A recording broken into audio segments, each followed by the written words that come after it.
Unlike many other television shows, this world keeps expanding every year. In terms of production design, one of the most difficult seasons because there are so many new places that we visit, from Marine, the Dread Fort. Not just new locations in the same world, but new societies and new cultures. Having watched this season being shot, I'm convinced it's going to be one of the best we've ever done.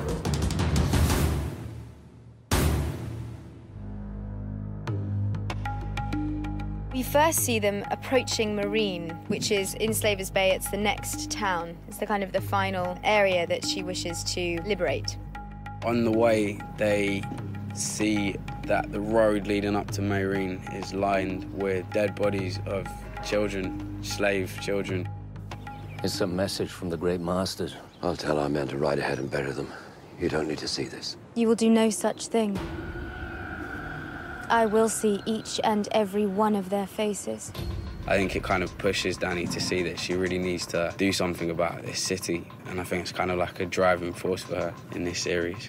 Marine is the biggest city that they've yet to come across. It's vast. It dwarfs all their previous cities that they've met on the road. It feels like a very real, vibrant, old culture, and it also feels like a culture that we've never really seen before. It's a merging of modern and ancient and everything in between, and we fell in love with it the second we saw it. Whilst she may be able to go through and seemingly fix all of the problems by snapping her fingers and simply getting rid of the problem, if she is going to be the ruler of Westeros, and if she is going to sit on the Iron Throne, then she needs to know what to do once she's on it. And so I think she's using Marine as a way of exploring what kind of a leader she could be. Oberyn Martell is the second son of a very powerful family in the south of Westeros, in the region of Dorne, which is semi-renegade region, one that's never truly accepted the rule of the Iron Throne. They've always chafed under the yoke of the Lannisters. Forgive me for staring. I don't see many Lannisters where I'm from. Oberyn Martell is the ultimate wild card. He's unpredictable, he's dangerous, he's fun and charismatic, and he's completely different from every other character we've encountered on the show.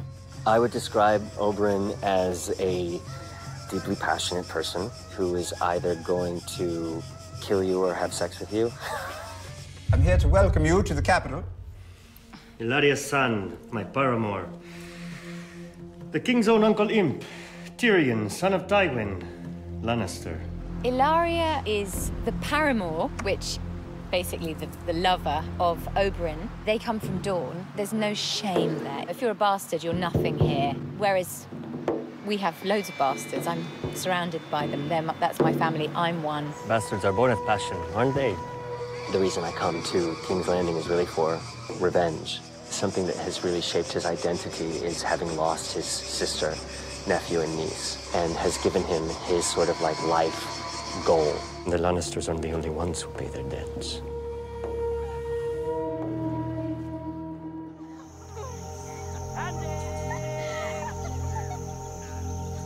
Ramsay's a lovely guy, really warm, friendly person. He likes taking walks in the countryside, murdering people, flaying people, torturing people, that kind of thing.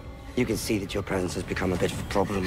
He enjoys doing it. It's not kind of, I'm a bad person. It's like, this is great, I'm really enjoying it. And, you know, that's the sort of key to the character. The Boltons were notorious in these primitive, barbaric days for taking their enemies and flaying them. Their castle, where these things took place, got the name of the Dread Fort because of the dreadful things that were happening there. Father, welcome home. His greatest goal is torturing people. Secondly is needing the love of his father. You flayed him. We've been flaying our enemies for 1,000 years. The flayed man is on our banners. My banners, not yours. You're not a Bolton, you're a Snow. He hates being a bastard. You know, you see it with Jon Snow as well. It's like, it's used, you know, you're a bastard. You almost don't have a saying. You're like a subservient part of the society. He thinks he's, you know, a sadistic psycho, as we all do, but then he sees that there's method in his madness, and that he manages to gain very valuable information through his torture of Theon. From House Tyrell, Your Grace, it is my honour to present you with this wedding cup. May you and my daughter Marjorie drink deep and live long. Mace is described variously by others as an oath, the Lord of Oath. However, in my view, I think he's quite a wise old cookie and he's just bumbling along. Not now, Mace. Lord Tywin and I are speaking. She actually can't stand him. He's sort of 2 paces behind everybody all the time, intellectually and physically.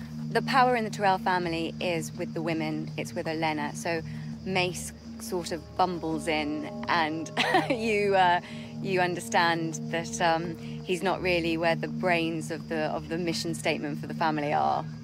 And I am interested in the welfare of my children, by which I mean I want them to sit on the Iron Throne.